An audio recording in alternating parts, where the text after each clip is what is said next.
여러분 살면서 사기를 혹시 당해본 적이 있습니까?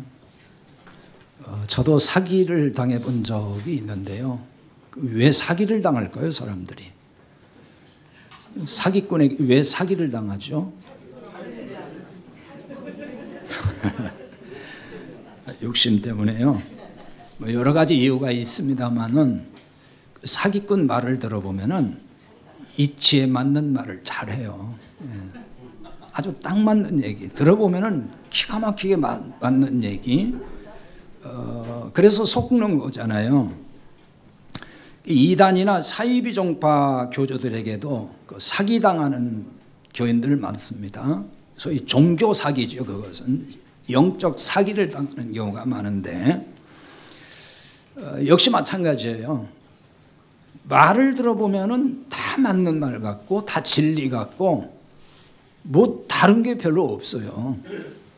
그래서 속는 것이고 미혹에 빠지는 거거든요.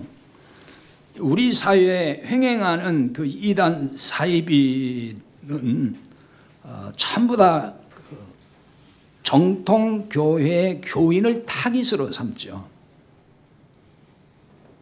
예수님을 모르는 사람들에게 쫓아다니면서 뭐 이렇게 끌고 가는 게 아니고 전부 교회 잘 나가는 분들을 타깃으로 해서 그들을 미혹한단 말이에요. 그 대표적으로 뭐 신천지 집단을 들 수 있을 텐데요.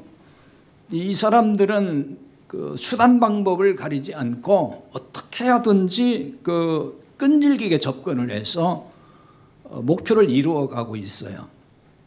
저한테도 뭐 계속 메일 보낸 사람도 있고 뭐 여러 가지 뭐 보낸 사람들이 있어요. 보면은 심지어는 만나자고 막 전화 온 사람도 있고요. 그렇게 끈질겨요. 목사한테도 그냥 달라붙어 가지고 계속 그런 그 신천지 사람들이 있습니다. 이제 이런 이단 사이비로 인해서 한국 교회가 참 타격을 많이 받고 있습니다. 신천지 교인이 뭐 수십만이라고 하는데 뭐 저는 잘 모르겠어요, 정확하게는. 근데 그 신천지 교인의 70%가 기존 교회에서 옮겨간 사람들이라는 거예요. 그렇게 많은 기존 교인들이 신천지에 지금 미혹돼서 가 있다는 얘기가 되는 것입니다. 따라서 이런 이단 사이비에 대한 경계는 아무리 해도 지나침이 없죠. 경계해야 된다. 조심해야 된다. 참 아무리 얘기해도 그건 뭐 지나침이 없습니다. 하지만 이제 이와 못지않게 계속 경계해야 되고 조심해야 될 부분이 있어요. 그것은 정통교회라고 하는 이 교회 안에서 비복음적으로 가르치는 소위 비복음적인 요소예요. 이단의 온상이라고 그래요. 한국교회가. 왜 그러냐면은 제대로 복음을 말하지 않기 때문에 이단이 들어와서 이단이 활동할 수 있는 어떤 그 제공을 해주는 거거든요. 이단들에게 어떤 제공을 그 근거를 제공해 주는 거예요. 그러니까 이단들 보면은 계속 한국교회 문제점을 다 집어가지고 얘기하잖아요.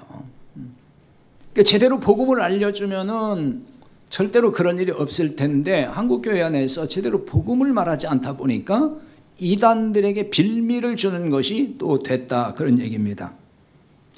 한국교회 복음이 아닌데 복음이라고 가르치는 목회자가 많이 있단 말이에요.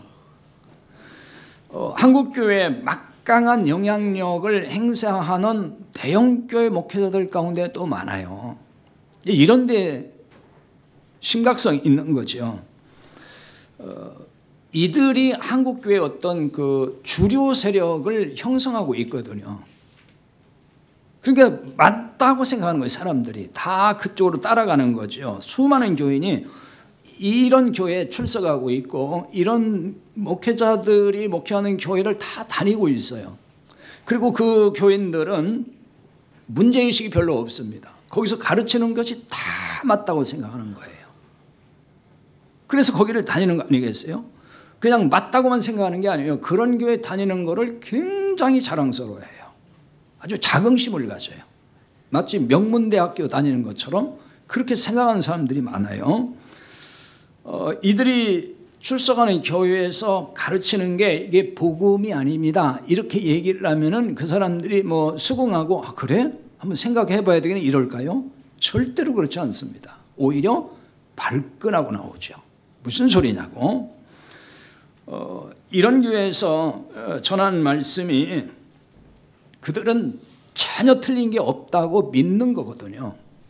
그러니까 거기 그런 교회 다니는 걸 그렇게 자랑스럽게 생각하고 자긍심을 갖는 거예요. 들어보면은 실제로 구구절절이 다 맞는 말이지 틀린 얘기는 없습니다. 들어보면은 공감이 되는 그 좋은 말을 정말 참 많이 하고 있어요. 복음이 빠진 것 말고는 들어보면은 흠잡을 데 없는 소위 명설교예요. 참 그렇게 설교를 잘할 수가 없습니다. 그러니까 사람들이 이렇게 많이 모이겠죠. 그러나 복음을 잘 모르는 교인들에게 이런 설교에 문제가 있다고 말하면은 거기 받아들일 사람은 아무도 없습니다. 오히려 발끈하고 반발하죠.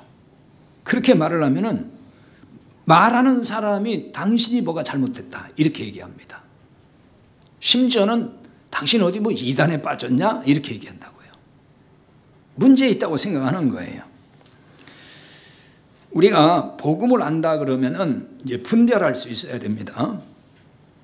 바른 말, 옳은 말을 한다고 해도 그 실체를 알고 분별해야 됩니다. 왜냐하면 바른 말 그 자체가 실체는 아니기 때문에 그래요. 그러니까 말은 바른 말이에요. 근데 사실 실체는 다른 것일 수 있다는 거죠. 오늘 본문에서 바로 이런 점을 좀 볼 수 있습니다. 오늘 본문은 사도 바울 일행이 마게도냐라고 하는 그 도성, 빌립보라고 하는 마게도냐의 첫 번째 성인데 그 빌립보 도시에 가서 이제 복음을 전하면서 기도 처소에 다니다가 발생한 사건이에요. 이 기도하는 곳으로 가다가 귀신 들린 여종을 만났습니다. 그런데 이 여종이 바울 일행을 보고 이렇게 소리를 질렀어요. 17절이죠. 이 사람들은 지극히 높은 하나님의 종으로서 구원의 길을 너희에게 전하는 자라. 이 사람들은 지극히 높은 하나님의 종으로서 너희에게 구원의 길을 전하는 자라. 한 번만 한 게 아니고 여러 날을 그렇게 했다 그랬어요. 바울이 그 속에 있는 귀신을 쫓아내기까지 계속 그렇게 소리를 지른 것 같아요. 자, 이 여종은 귀신이 들렸습니다. 귀신이 뭐예요? 근데 귀신에 대해서 참 많이 말씀을 드렸는데도 아직도 그 귀신이 뭔지를 모르는 분이 많은 것 같더라고요. 귀신은 죽은 자의 영혼이 아니에요. 죽은 영혼이 뭐 구원 못 받아서 이 소위 구천 이 어떤 떠돌아다니는데 그게 귀신이란 말이 아니에요. 그건 우리 한국에 그냥 전례적으로 그렇게 많이 믿는데, 근데 왜 그렇게 또 믿는 사람이 있냐면은 그렇게 전해주는 교회가 있어요. 바로 이 가까운 교회에. 그러니까 사람들이 귀신에 대해서 잘못 알고 있어요. 귀신은 뭐 무슨 뿔 달린 존재도 아니고 뭐 이상한 어떤 그 괴물 같은 형태로 나타나고 뭐 그런 게 아니에요. 뭐 머리 푸르고 이렇게 나타나거나 뭐 빨간 뭐 이렇게 막 피를 흘리면서 나타나고 뭐 이런 게 아니에요. 사단이 부리는 영이에요. 그러니까 사단, 마귀는 같은 존재고 하나입니다. 예, 성경에서 귀신은 항상 귀신들이라고 복수를 쓰고 있어요. 그래서 귀신은 영적 존재인데 하나가 있는 게 아니고 무수히 많은 거예요. 오늘 본문에 여기 그 귀신 들렸다 그랬잖아요. 이 여종이 귀신 들렸는데 이것은 사단의 영, 즉 귀신에게 사로잡혔다는 걸 말하는 거예요. 그런데 귀신 들린 이 여종이 얼마나 놀라운 말을 했습니까? 바른 말을 했잖아요. 틀리지 않아요, 조금도. 이 사람들은 지극히 높은 하나님의 종으로서 구원의 길을 너희에게 전하는 자라. 틀린 말 아니잖아요. 정확하게 이렇게 말을 했어요. 하나님에 대해서 지극히 높은 하나님이라. 맞잖아요. 바울 일행을 보고 하나님의 종이라고 했어요. 맞는 말이잖아요. 그리고 구원의 길을 너희에게 전하는 자라고 했어요. 이 말도 맞는 말이죠. 바울 일행은 지금 구원의 길을 전하기 위해서 빌립보에 와 있는 것입니다. 그렇다고 귀신 들린 여성의 이 말이 복음의 말씀은 아니에요. 그러니까 뭔가 하나님 용어가 나오고 구원의 용어가 나오면 사람들은 그게 지금 복음을 말한다고 또 착각하는 사람들이 있어요. 여기 지금 귀신 들린 여인이 말한 이 말 속에 지극히 높으신 하나님 이랬으니까 그거 복음이다. 그 복음을 말한 건 아니에요. 또 구원의 길을 전하는 자다. 구원 얘기 나왔으니까 복음이다. 그게 아닙니다. 지금 그건 상관없는 얘기를 하는 거예요. 복음의 말씀은 아니라 하도 이 말만 들으면은 지금 누가 귀신 들린 여인이라고 할 수 있을까요? 멀쩡한 말을 하는 거잖아요. 지금 예를 들어 가지고 바울 일행을 보면서 저놈들 미친놈들이야 한다든지, 하나님은 어디 있어? 하나님 없는 거야. 너희들 속지 마. 이렇게 얘기하면은 저 사람 정신이 어떻게 이게 됐나? 이렇게 볼 수 있지만은 이 귀신 들린 여인인데 아주 정확하게 맞는 말을 한단 말이에요. 그러면 그 말만 들어가지고는 누가 귀신 들린 여인이라고 할 수 있겠냐고요. 멀쩡한 사람이지. 오히려 귀신 들렸다고 하면은 당신 좀 이상한 거 아니야? 왜 멀쩡한 사람 보고 귀신 들렸다고 하는 거야? 이렇게 할 정도란 말이에요. 지금 사단, 그러니까 귀신의 역사는 이렇게 교묘하다는 말이에요. 사탄은 광명한 천사로 가장해서 우리 앞에 늘 나타나는 겁니다. 고린도후서 11장 14절의 말씀대로 그거예요. 사탄도 자기를 광명한 천사로 가장한다. 그래서 속는 거란 말이죠. 이 때문에 분별하기가 또 쉽지 않은 거예요. 나쁜 말을 하거나 이치에 맞지 않는 말을 하면은 분별이 쉬워요. 왜 딱 들어보면 알잖아요. 지금 말도 안 되는 소리를 하고 있네. 그렇게 분별이 되는 거예요. 그러나 그렇게 말을 하는 게 아니고 아주 좋은 말을 골라서 다 하고 그럴듯한 말을 한단 말이에요. 그러니까 마음을 열어요. 그냥 마음에 무장해제 해버려요. 그리고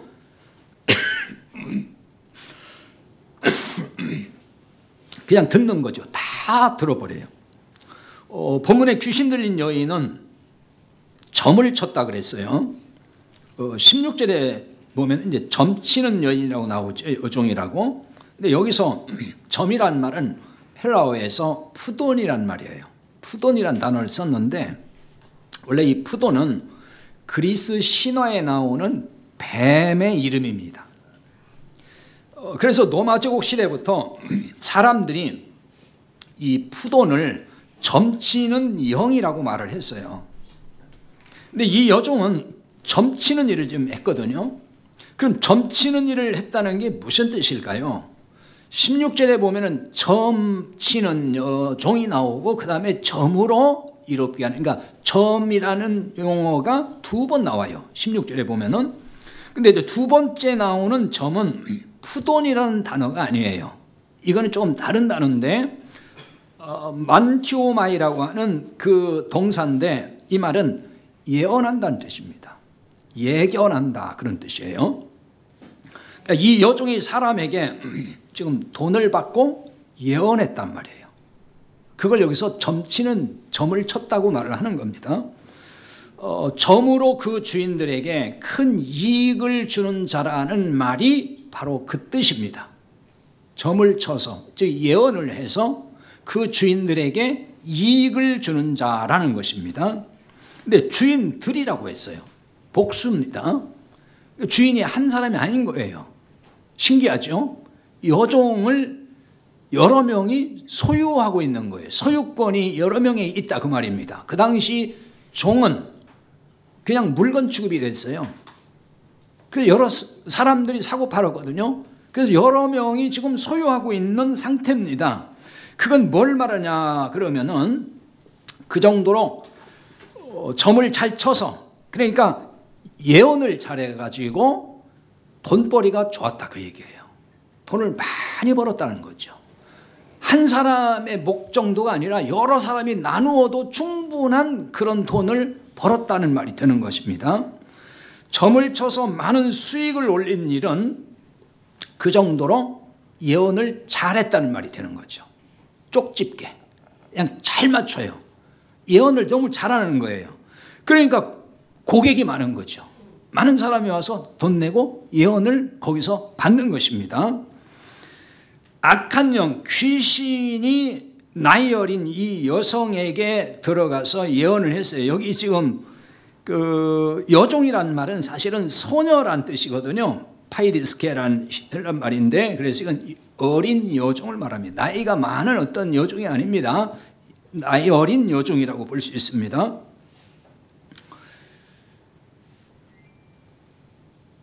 자, 지난주에 그 거짓 선지자들의 예언 기도를 믿지 말라는 말씀을 드렸습니다. 그런 데 가서 기도도 받지 말고 그런 말은 믿으면 안 된다 그랬어요. 왜 그러냐면은 지금은 하나님께서 또 다른 예언의 말씀을 주시지 않는다 그랬습니다. 이미 성경이 예언의 말씀이고 완성된 계시의 말씀으로서 소위 정경화가 돼 있어요.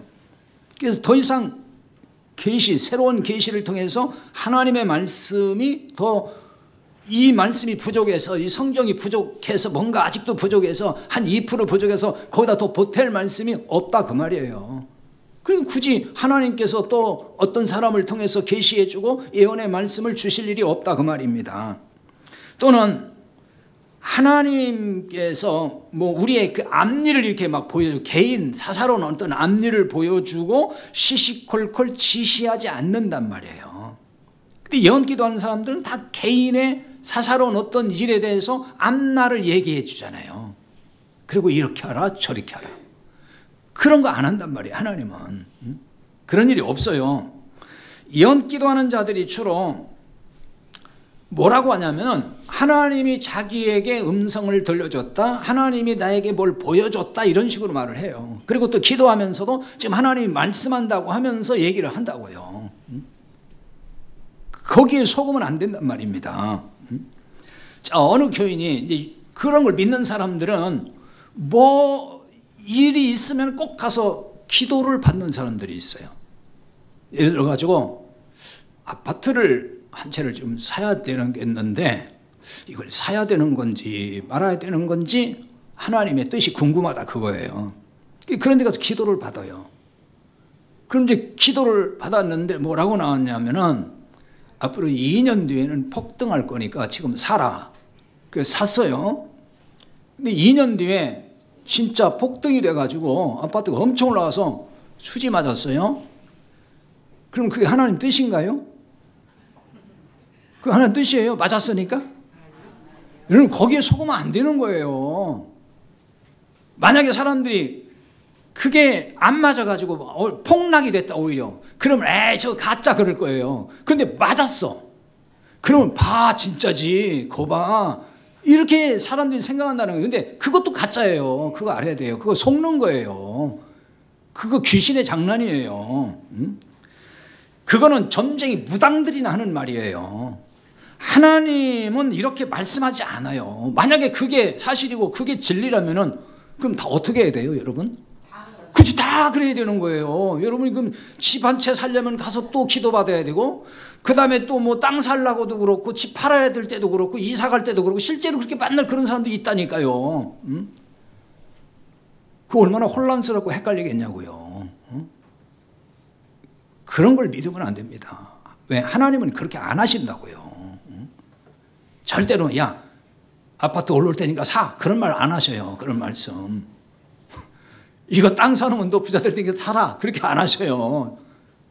그런 데 가서 기도받고 그런 말 믿지 말란 말이에요. 예언 기도하면서 이런 식으로 말하면은 그건 하나님 주신 말씀 아니에요. 하나님 절대 그런 말씀 안 주셔요.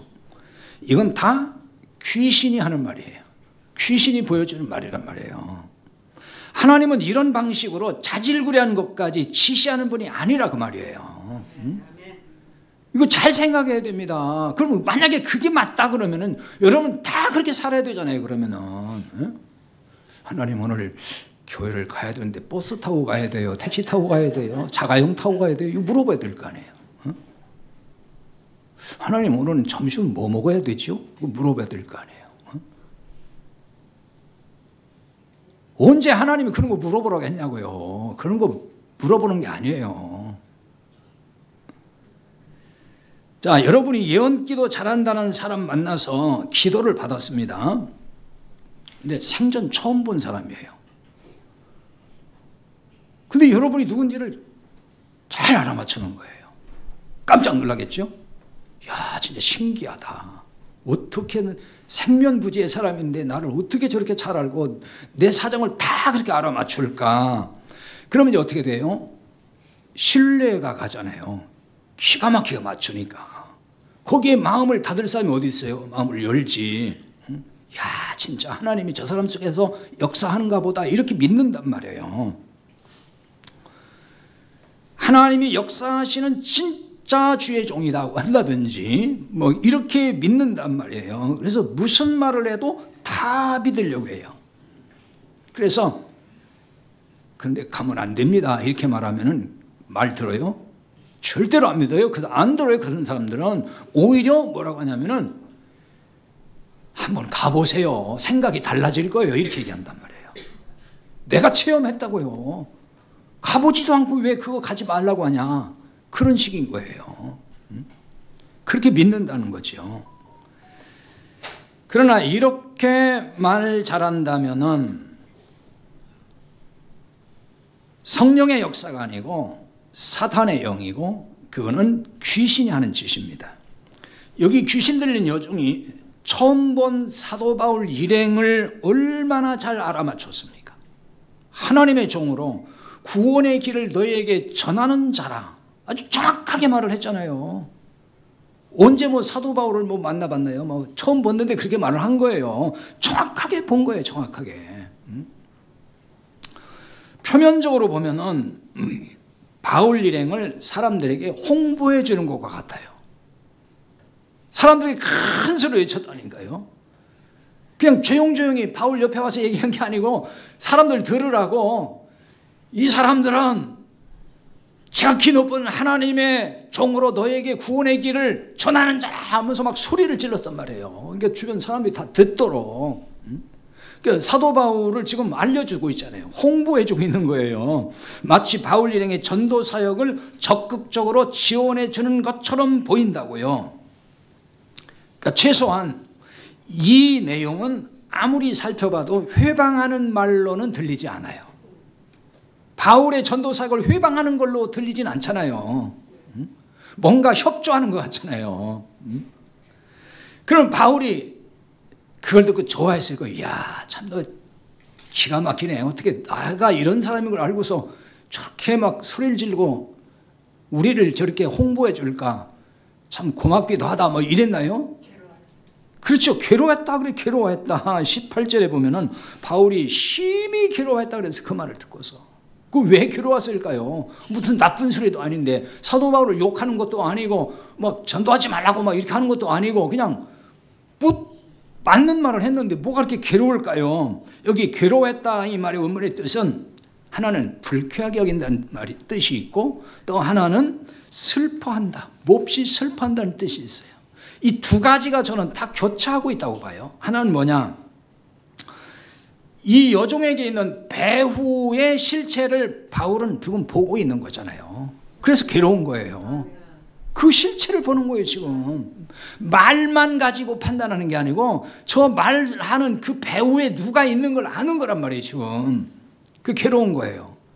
왜 괴롭겠어요? 하나는 굉장히 그 불쾌한 거예요.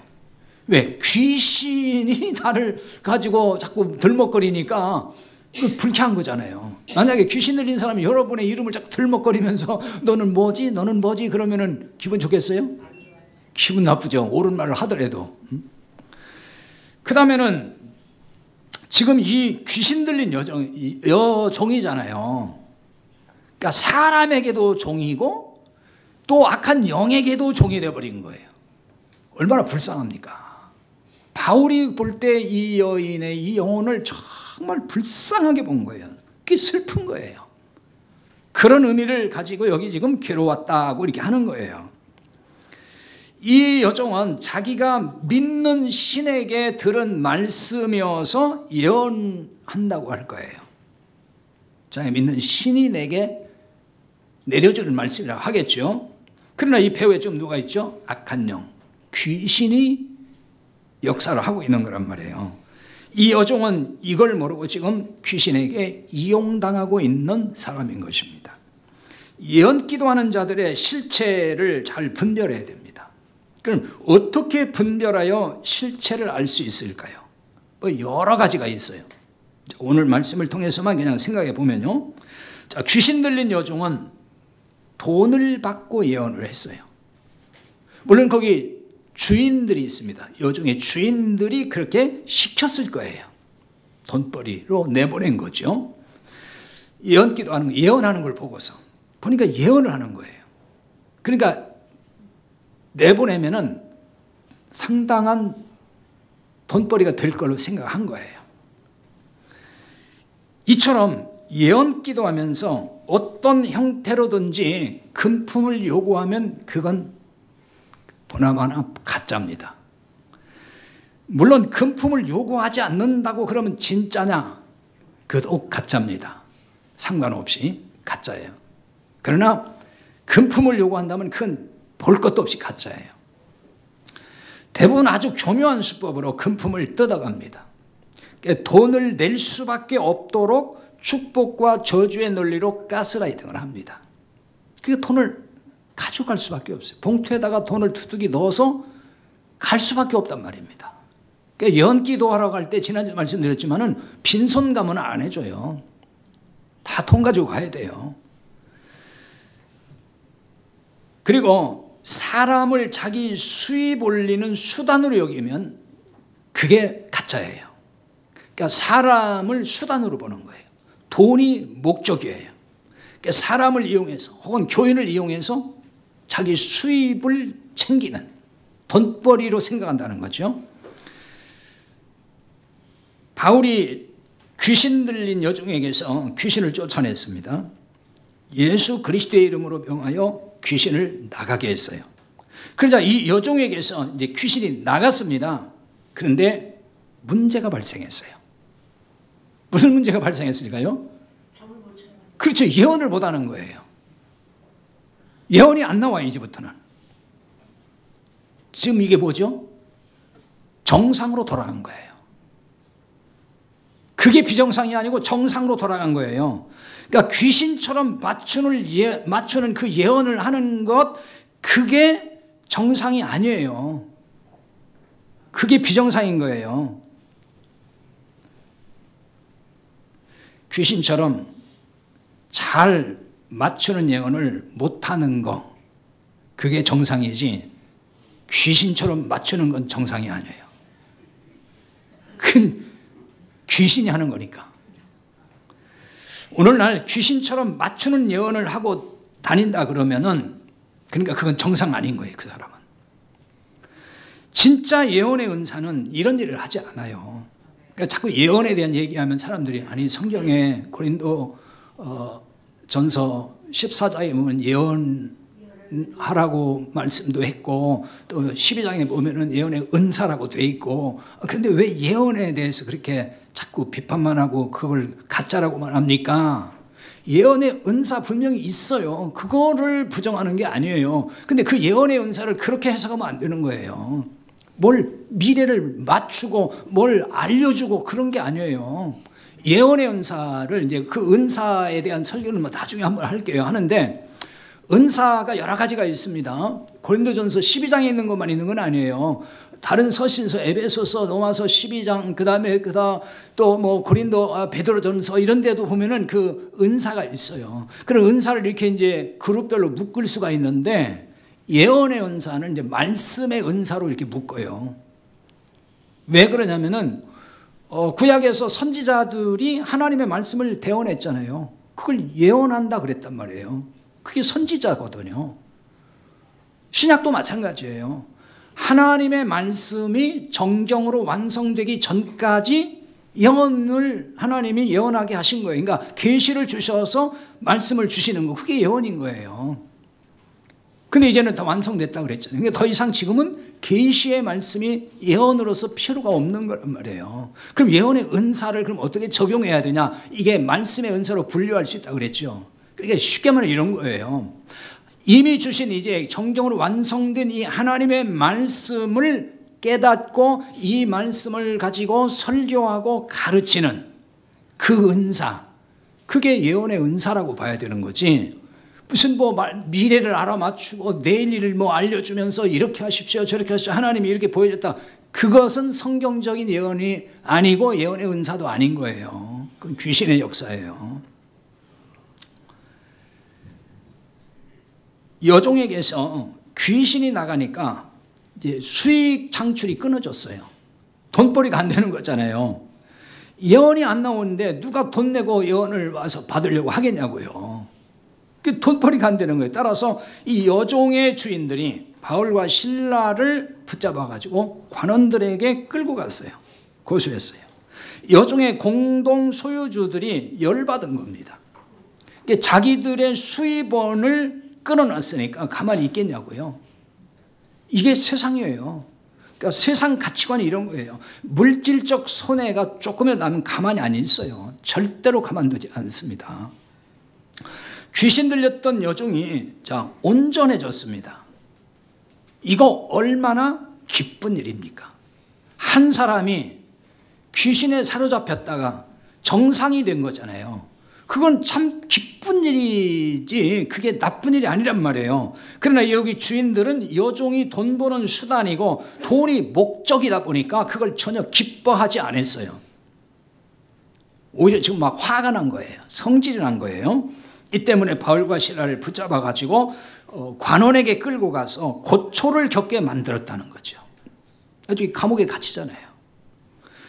목회자가 아무리 좋은 말을 잘해도 돈이 목적이 돼서 돈에 늘 집착하고 있다 그러면은 그건 가짜예요.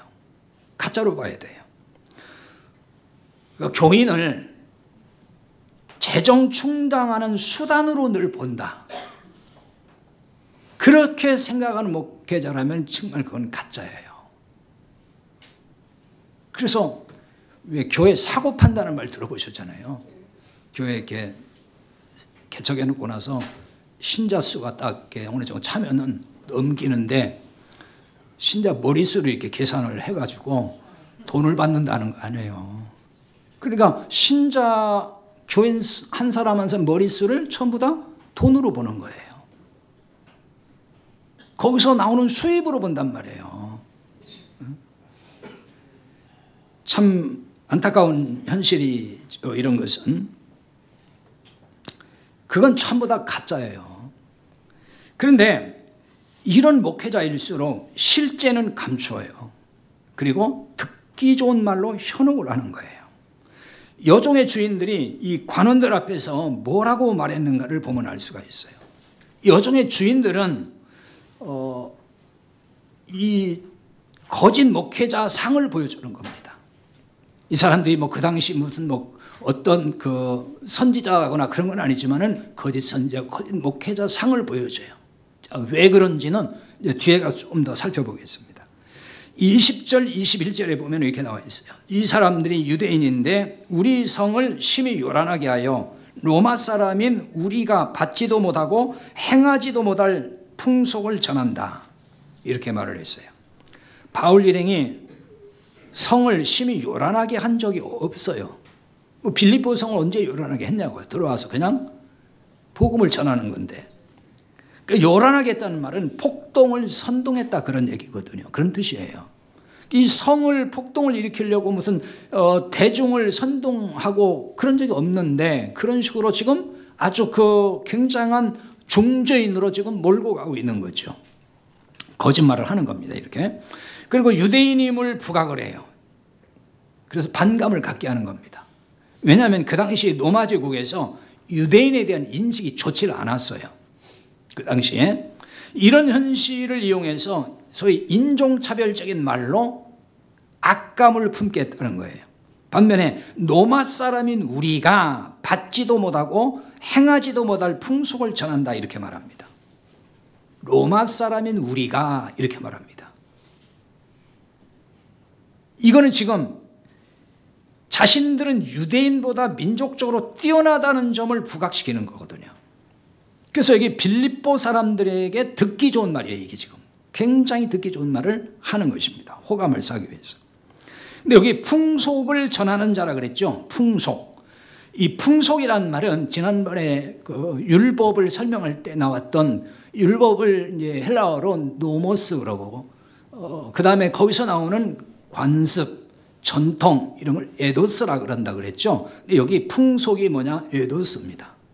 에도스라는 단어를 쓰고 있어요. 그래서 이거는 관습법을 의미하는 것이고 좀 더 구체적으로 말하면 이거는 종교법, 그러니까 종교를 얘기하는 거예요. 풍속을 전한다는 말은 그러니까 어떤 그 풍속, 그냥 우리가 생각하는 뭐 어떤 풍속, 사람들이 가진 풍속 그 얘기가 아니고 종교를 전한다는 말이 되는 겁니다. 종교를 전하고 있다. 로마가 인정하지 않는 사이비 종교를 퍼뜨리고 있다, 이런 식으로 지금 얘기를 하고 있는 거예요. 실상은 여종의 주인들이 사이비 종교로 사람들을 현혹하는 거예요. 그 주인들이. 왜 그러죠? 여종을 이용해서 예언하고 있잖아요. 이건 종교적 행위잖아요, 이게 지금. 그걸 통해서 돈벌이하고 있으니까 이걸 사이비 종교인이라고 하는 거거든요. 그래서 아까 말씀드린 거예요. 이 주인들은 거짓 목회자 상을 보여주고 있다. 종교 행위를 하고 있어요. 그런데 적반하장으로 바울과 실라를 사이비 종교인으로 몰아가고 있다는 거죠. 여종의 주인들은 실체는 감추고 그럴듯한 명분을 내세우고 있습니다. 속셈, 그게 뭘까요? 돈입니다. 속셈은 돈이에요.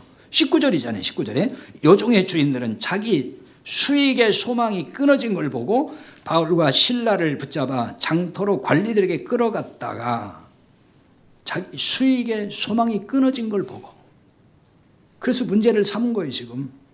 그런데 관원들 앞에 가서는 이 말을 빼놨어요. 하나도 하지 않습니다. 다 좋은 말만, 그럴듯한 말로 바울 일행을 지금 감옥에 가두게 만들어요. 근데 사실 속은 수익 문제, 돈 문제였던 것입니다. 한국교회 상황에서 참 복음을 전하면은 교회 재정에 그 타격을 받을 수 있습니다. 우리 한국교회 상황. 한국교회 상황이라는 얘기는 이제 기복주의적이고 또 율법주의적인 그 상황. 그런 교회에서는 참 복음을 전하게 되면은 재정적으로 굉장히 어려워질 수가 있습니다. 그래서 복음을 알면서도 복음을 바로 전하지 못하는 목회자들도 있어요. 복음을 전하지 않는다는 것은 실제 복음을 모르기 때문에 이제 전하지 않는 것이라고 저는 보고 있는데, 복음을 안다고 하면서도 복음을 말하지 않아요. 저는 그런 사람들을 만나봤어요. 왜 그러냐면 이유가 간단해요. 그렇죠. 예를 들면은 복음을 알면은 11조 하라고 하지 않아요. 헌금해야 복 받는다 이런 말 하지 않아요. 그러면 전통적으로 율법주의거나 기복주의 신앙이 아주 짙은 그런 찌들은 교회에서는 그렇게 헌금을 얘기해야, 이걸 해야 복 받는다고 얘기해야만이 헌금을 해요. 그래요. 근데 그게 아니라고 하니까 하던 것도 안 한단 말이에요.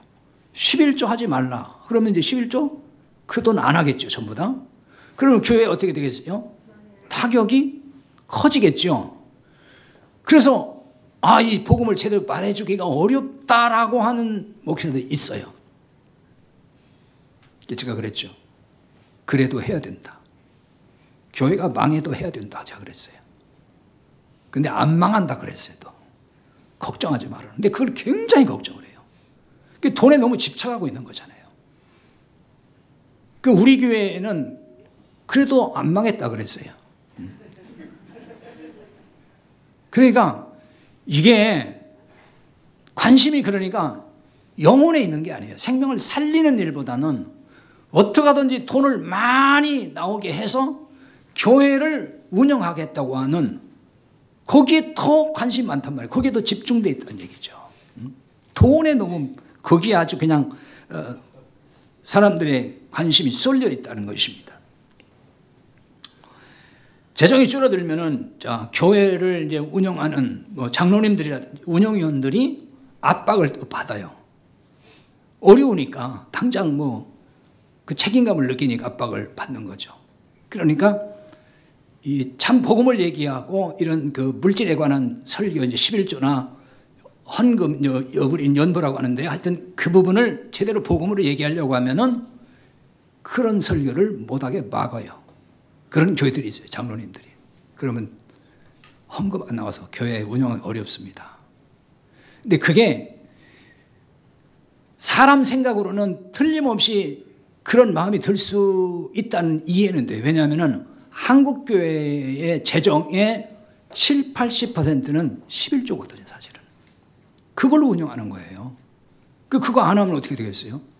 교회가 굉장히 어려워지겠죠. 특히 대형 교회일수록 엄청난 타격을 받습니다. 그러니까 어떤 대형 교회에서는 11조를 안 하면은 우리 교회를 인정하지 않는다, 이렇게 하는 교회도 있어요. 교회들이 인정 안 해요. 반드시 그걸 해야 돼요.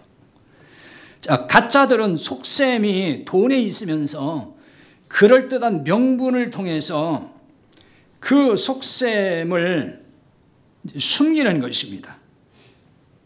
어느 시대나 거짓 목회자들은 명분은 그럴듯하게 내세워요. 근데 속셈은 다른 데 있죠. 돈에 있단 말입니다. 고린도서 11장 20절에 보면은 이런 말씀이 있어요. 누가 너희를 종으로 삼거나 잡아먹거나 빼앗거나 스스로 높이거나 뺨을 칠지라도 너희가 용납하는도다 그랬어요. 이 내용은 고린도 교회에 침투했던 거짓 목회자들을 두고 한 말씀입니다. 교인을 자기 노예처럼 부리고 자기 먹잇감으로 삼았다는 거예요. 교인의 물질을 빼앗아갔습니다. 심지어 폭력까지 사용을 했어요. 그런데도 교인들은 용납했습니다. 대단하지 않나요? 뺨을 쳤대요. 근데도 아멘 했다고 얘기해요. 용납했어요. 잘 견뎠다는 것입니다. 그러니까 어떻게 이게 가능할까요? 아마 여러분 같으면은 그런 목회자라면 아마 멱살을 잡고 그냥 집 밟으려고 할 거예요. 그런데요, 그렇지 못한 교인들이 많아요, 한국 교회에는. 왜 그런지 아십니까? 이게 지금 자식과 가족이 복받는 길이라고 믿는 거예요. 그래서 이게 내가 거기에 반항하거나 또 거부하고 불순종하면은 저주를 받을 수도 있다. 이런 식으로 가스라이팅이 됐단 말이에요. 그래서 꼼짝을 못하고 따라가는 거예요. 무슨 얘기를 해도. 바치라면 다 바치고 이렇게 한단 말입니다. 본문에 귀신 들린 여종이 바른 말을 했어요. 분명히. 지극히 높은 하나님의 종으로서 구원의 길을 너희에게 전하는 자라 그랬습니다.